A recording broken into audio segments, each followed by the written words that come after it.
Hello दोस्तों, आज एक बार फिर मैं आपसे अपना एमपी वर्ग 2 में टॉप करने का अनुभव शेयर करने आई हूँ। आज का मेरा टॉपिक है किस तरह आप सभी प्रकार के अपने संसाधनों का प्रयोग करते हुए अपनी पढ़ाई को मजेदार बना सकते हैं और अपने सीखने के तरीके को और भी ज्यादा इफेक्टिव कर सकते हैं, जिससे आप फास्ट भी सीखेंगे और मजे मजे में आपको पता भी नहीं चलेगा। जैसे कि मैं अक्सर यूट्यूब से पढ़ाई करना पसंद करती हूँ, क्योंकि मुझे बुक में पेज पलटाना बिल्कुल भी पसंद नहीं है।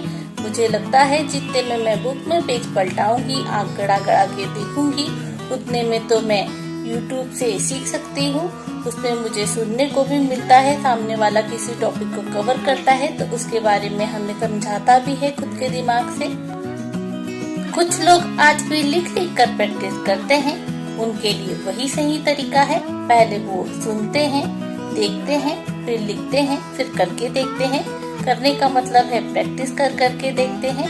तो आपको जो भी लगे, आप अपने दिमाग से आपको जो भी पसंद आए, आप उसे जिसमें आपको मन लगे, मजा आए, आप उस तरीके से पढ़ाई कर सकते हैं। मुझे तो जो भी टॉपिक या जो भी बुक पढ़नी रहती थी, सबसे पहले मैं उसे YouTube पर सर्च करती थी कि किसी ने इसकी वीडियो बनाई होगी, तो पहले मैं वो वीडियो देखती थी। उसके बाद अपना टॉपिक या बुक को पढ़ती थी, जिससे मेरे समझने की प्रक्रिया थोड़ी फास्ट हो जाती थी और मुझे मजा आता था कि कोई मुझे सामने से समझा रहा है, तो मेरे दिमाग को ज्यादा प्रेशर भी नहीं पड़ता था। मैंने लूसेंट पे भी अपने चारों विषय पहले सर्च करके देखे हैं। कोई बिहार के सर थे, उनने महामैराथन बनाई हुई थी, तो मैंने अपनी बुक को पहले उसमें सर्च किया। वहाँ से मैंने 2-3 बार उसे पढ़ा, फिर चौथी बार से मैंने अपनी बुक खोली। थोड़ा 1-2 प्रश्न का डिफरेंस होता है, कुछ प्रश्न उसमें कम थे और इसमें ज्यादा थे, तो मुझे YouTube से देखकर फिर पढ़ने में मजा आता था। ऐसे ही मैंने रेलवे स्पीडी का भी किया। मेरे पास रेलवे स्पीडी पुरानी थी, तो पहले मैंने YouTube पर सर्च किया, उसे पढ़ा, तो नई वाली से मुझे ज्यादा तथ्य पता चले हैं और मेरे ज्यादा कॉन्सेप्ट क्लियर हुए हैं। मैंने सिर्फ वन लाइनर में उसे कवर किया, तो YouTube मेरी पढ़ाई की जो स्पीड है उसे तेज कर दिया और मैं एक महीने में 3 महीने का पढ़ ली थी। ऐसे ही मैंने YouTube से पता करके महेश कुमार वर्णवाल की वस्तुनिष्ठ खरीदी, ना कि वन लाइनर खरीदी, क्योंकि वन लाइनर में लगभग बहुत ज्यादा है। किसी सब्जेक्ट का इतना भी ज्यादा मुझे नहीं पढ़ना था कि वहाँ जाके मैं ज्यादा ही कंफ्यूज हो जाऊं, तो मैंने वस्तुनिष्ठ खरीदी, जो कि मेरे PSC में काफी काम आई थी पहले भी। और मैंने देखा था कि PSC में डायरेक्ट उसी से प्रश्न आ रहे थे। मैं मजे के लिए PSC का पेपर देती थी, क्योंकि उसका एग्जाम मेरे शहर में ही होता था, तो मैं अपने आप को आंकने के लिए पेपर देती थी कि MP में किस तरह से प्रश्न बनाए जा रहे हैं, किस बुक का ज्यादा जोर है। तो मैंने पाया महेश कुमार वर्णवाल वस्तुनिष्ठ इसमें ज्यादा इफेक्टिव थी। इसके अलावा मैंने यूथ पब्लिकेशन की बुक खरीदी।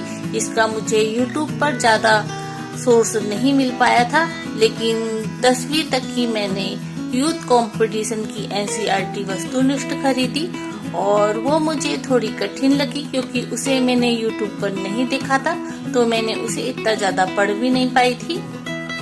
तो मेरी आपको सलाह ये है कि आप हार्ड वर्क के साथ साथ स्मार्ट वर्क का भी प्रयोग जरूर करें और YouTube का भरपूर प्रयोग करें। उसमें आप रीड और शॉर्ट नहीं देखेंगे, आप उसमें सिर्फ महामैराथन देखेंगे, वो भी जो आप पढ़ने वाले हैं उसी की। और एक दिन पहले ही आप विचार कर लेंगे कि आपको इसमें क्या खोलना है, क्या पढ़ना है। आपको अपने मन को एकदम पक्का कर लेना है कि आपको YouTube पे फालतू शॉर्ट वीडियो नहीं देखनी है, क्योंकि जैसे ही मोबाइल आपके हाथ में आएगा, आपका मन बहुत ललचाएगा कि आप उसमें शॉर्ट देखें, ये देखें, वो देखें। लेकिन आपको 2-3 महीने से अपने ही काम का देखना है, क्योंकि हम अपनी पढ़ाई की प्रक्रिया को तेज करने के लिए आए हैं, ना कि अपनी पढ़ाई को ठप करने आए हैं। तो ये आपकी जिम्मेदारी है कि आप किस तरह से फास्ट सीखते हैं, समझते हैं, और आप अपनी समझदारी के साथ उस दिशा को चुन सकते हैं या तो आप YouTube देख सकते हैं, या तो आप लिख लिख के कर सकते हैं, सुन सुन के कर सकते हैं, प्रैक्टिस से कर सकते हैं।